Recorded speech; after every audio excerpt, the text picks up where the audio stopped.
Merci aux orateurs précédents pour nous avoir donné toutes ces petites astuces pour bien positionner cette prothèse unicompartimentale. Et nous allons donc pouvoir nous intéresser maintenant attentivement à la radiographie post-opératoire. Sur le cliché de face, d'abord, nous regarderons le varus tibial résiduel qui va influencer la cinématique du compartiment fémorotibial médial et les contraintes subies par l'interface os-prothèse. Il est recommandé en général de restituer le varus tibial épiphysaire sans pour autant dépasser 5 degrés de varus résiduel qui pourrait être responsable d'un risque accru de décèlement.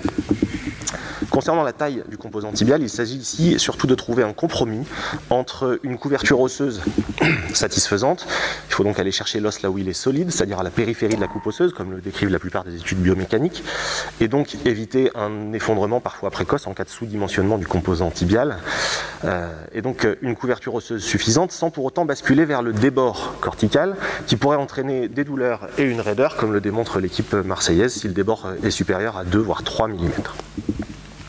Concernant l'inclinaison fémorale du composant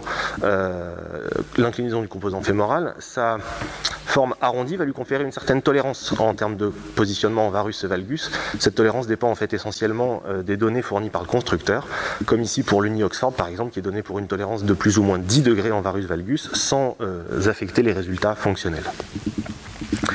Le déplacement du point de contact du fémur sur le tibia va influencer significativement l'usure du polyéthylène. Et ce déplacement peut être influencé par la position médio-latérale du composant fémoral. Un bon compromis est décrit ici avec un positionnement du composant au milieu du condyle fémoral natif, mais ça va surtout dépendre de la forme du composant fémoral, s'il est notamment droit ou anatomique. Dans la prothèse totale de genou, la restitution ou l'abaissement de l'interligne articulaire peut entraîner des problèmes de raideur ou de douleur du compartiment antérieur. Mais sa modification dans la prothèse unicompartimentale va avoir des conséquences beaucoup plus complexes de par l'asymétrie de la cinématique des deux compartiments qui va en résulter. L'objectif est donc de restituer au maximum l'interligne articulaire dans la prothèse unicompartimentale. Weber, dans le cas SSTA en 2013, avait décrit une méthode assez précise pour analyser cette interligne post-opératoire en mesurant l'angle fémoral mécanique, pas anatomique, et en le reportant sur la radiographie post-opératoire en passant par le condyle prothétique. En pratique, il est généralement admis que l'abaissement de l'interligne articulaire va entraîner une coupe tibiale excessive, en os spongieux plus fragile, et va entraîner un sous-dimensionnement du composant tibial avec un déplacement du point de contact du fémur sur le tibia vers la périphérie de l'implant tibial, ce qui, sur le plan fonctionnel, va se témoigner par des douleurs, parfois une raideur et un risque accru de décèlement potentiellement précoce. Sur le deuxième cliché, c'est le cliché de profil, on analysera la pente tibiale et le positionnement du composant fémoral. Nécessaire à la bonne cinématique du genou en flexion, la pente tibiale sera autant que possible respectée, sans pour autant dépasser 7 degrés de pente résiduelle, ce qui pourrait entraîner une surcharge de contrainte sur le ligament croisé antérieur.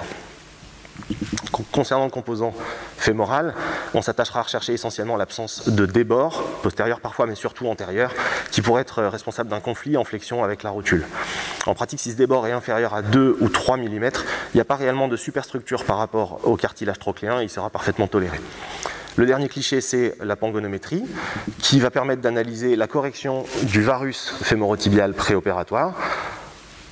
L'objectif en général est une hypocorrection avec un varus résiduel de 3 à 5 degrés ici par exemple pour Bruni dans le cas SSTA en 2009, plus récemment pour Cécile Bataillé, un angle fémorotibial mécanique de 178, plus ou moins 2 degrés.